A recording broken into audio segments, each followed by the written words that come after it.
Hello, everyone, and welcome to our show where humanity meets technology. My name is Maurice Hamilton, and I am your host, and this is my co-host, my wife, Kelly, and we're going to actually talk a little bit today about something that I really, really love, and that's actually with data. So we actually have our guest on, and her name is Kathleen Davis, and she is the CEO of SMRI. Kathleen, welcome to the show. How are you today? I'm well. Thank you for having me on the show. Great. Looking And I forward and I to have to put that little learning. small little disclaimer. How was the Super Bowl? Was it great? It depends on which team you're rooting for, I suppose. It's the uncertainty of outcomes we always get pitted against with that. Um, was it a good game? That's another one up for discussion, right? And Okay. I don't know about the commercials where they struggled a little as well, but this is why you're able to elevate and recalibrate your performance. And that is what it's all about. You're never always on.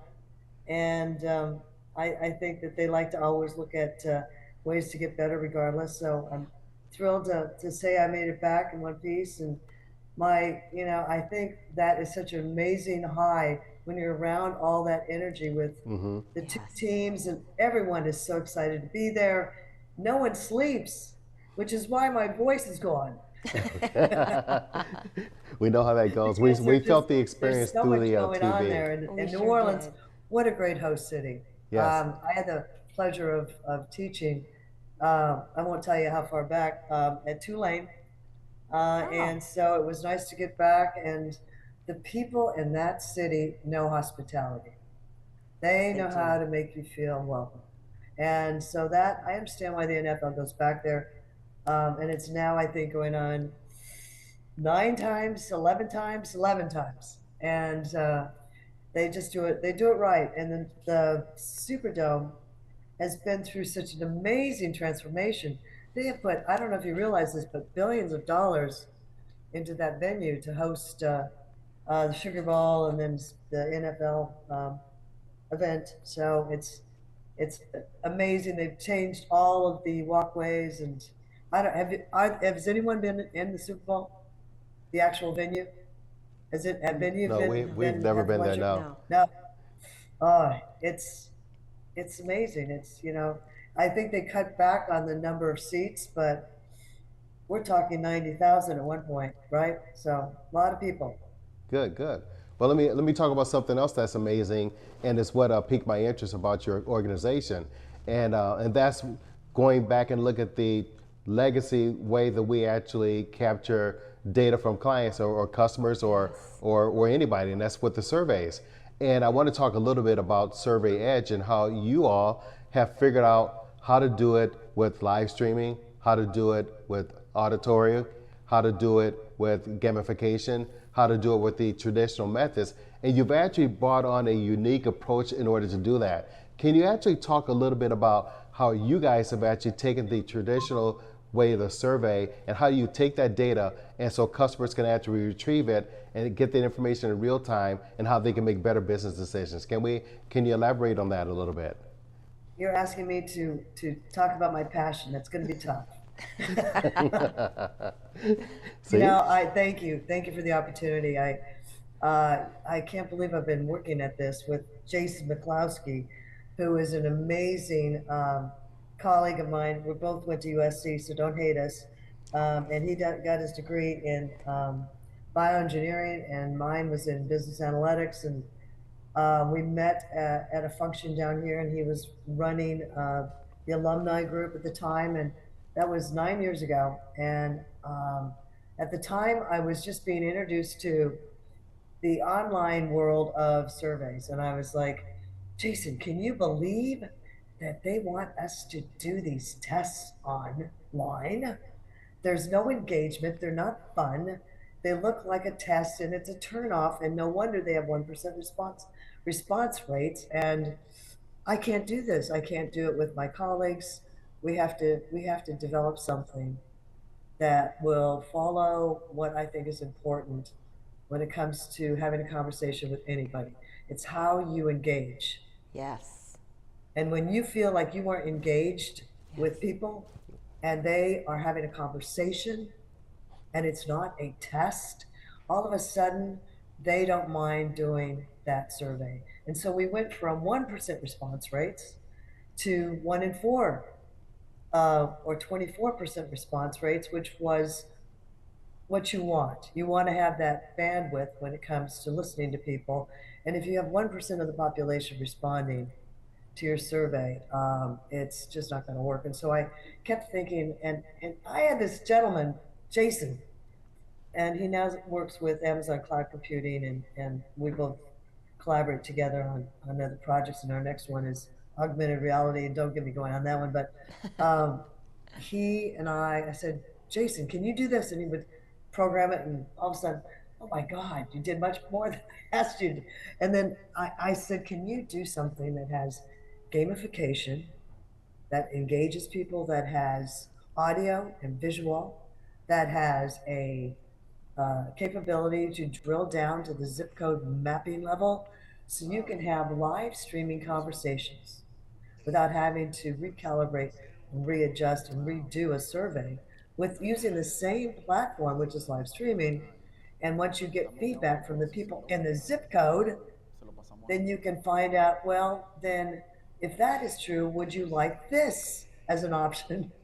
And so you're actually having a conversation about what will drive them to make decisions in the marketplace. That's either buying services or goods, or we do a lot of service delivery assessment to find out how people are perceiving the quality of service. So it's an amazing feat. And I thought, well, let's do something tricky if we can. Can you put a game at the end? So the last thing you think about after the survey is not that you had a conversation, you gave them your information, but how much fun you had playing the game. Yes. That's so And it's true. like, wow, that was really fun. When's the last time you took a survey and you said, wow, that was really fun? So Kathleen, Kelly, and I are driving in, and she was checking her phone, and she saw a message there to take a survey, and she saw that. I let her go back and expand a little bit about that, but she looked at that and said, "There's no way I'm going to answer or these questions because all they want to do is get information about me. I'm not doing it." And I said, "Oh, it's coincidental. We're going to talk to Kathleen about that shortly." Kelly, what was your response on that? So my girlfriends and I will sit and have conversations about these surveys that come in, because data is huge. Everybody wants your data. They want to know about you. And so it doesn't matter if it's a fast food restaurant, or if it's a coffee shop, or if it's a grocery store, or a company that you're working with. And what they'll do is they will come in and say, hey, we want to make our service better. What's your name? What's your age? How many kids do you have? What's your zip code? What's your salary?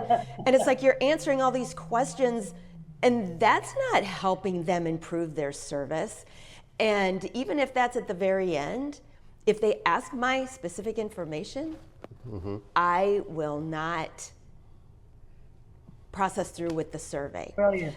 Brilliant. And the other thing she's a that plant. the other thing a lot of people say is, "Ooh, you have a chance to win." A chance in 1,000,000 years, a chance in 1,000 people. They don't say, hey, 1 in 10 winners, or this is what the top 5 win, or something like that. And you never hear about the people that win. And so it feels like it's a scam. And I'd like you to go into a little more detail about how you're changing that perception. And I like that, because I do want companies to make things better and easier for us, or me, or our family. It's about, that's a brilliant lead in, and I'll pay you later. Because you totally set it up. That is the issue with people don't trust the surveys. Right. They don't trust the source. They don't trust what they're doing with their data. What we've done is adjust that trust factor and bring it back to, well, we made it fun and engaging. Now, if we could keep the survey short and keep the demographics in ranges, so you don't really no one has a clue who you are. And and I think people sense this about me. I hope to God they do, because that was always my intent. I have never sold the data. I have never taken the data. I've never benefited. The only thing that I have been able to do with the data is improve the greater good and the greater number. What is out there and how we can add value to the community by tapping data that is reliable and valid and doesn't infringe upon their personal freedoms Yes. and their integrity and you know all of that. You've got to really have all of those values in your mindset, and I think that was just education and probably, you know, I have one of those really strange brains. I might cross over, but I know that I love numbers and and I want to get them right. And I don't want to cut corners. I just want to know the truth, right? Give me the truth about what's going on because the truth will either make me a lot of money or it's going to save me a lot of money, right? Yes. So that's always the case. And you know that with you know, Maurice and I had this conversation. I knew that this is going to be the best podcast on the planet because this gentleman gets it, and he so understands. And as I'm reiterating the issues with this, I can see he totally gets it. So those are things that I've been able to adjust. And as long as you are believable, and I've been doing this for 29 years with the NFL. That really dated me too. Now I think it's going on 3 decades now. I started in 1995 with Wayne Huizinga. So, you know, I also have learned a lot over that time on what to do, what not to do. And we started way back when it was paper and pencil surveys. Wow. And I can remember my first picture, and they called it the California Bowl. It was at Miami, and I'm really going.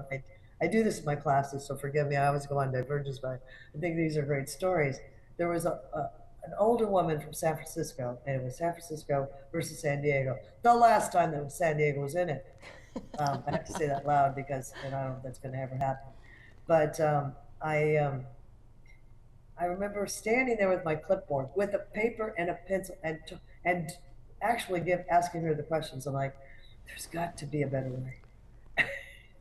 And so this is all like led into this point where I said, Jason, do this. Can you do this? Can you do this? And he has just put together something that I've got the junior colleges down here in San Diego that are really willing to think about replacing the Qualtrics and the Survey Monkeys, and nothing Yes. against them. They've been there for 20 years and they haven't changed their platforms a lot. And they are more along the test lines, and the response rates are pretty low. Pretty So low. Hey, I want to feel like I'm talking to the entire which floor. makes sense. Kathleen, can we come back and talk about that a little bit more after this commercial break? I have a couple of Absolutely. questions about that. And then I have questions about how we can actually make it flexible for organizations, how anybody can actually do this, use your platform. So let's talk about that when we come back after these messages, Fantastic. okay? Love to.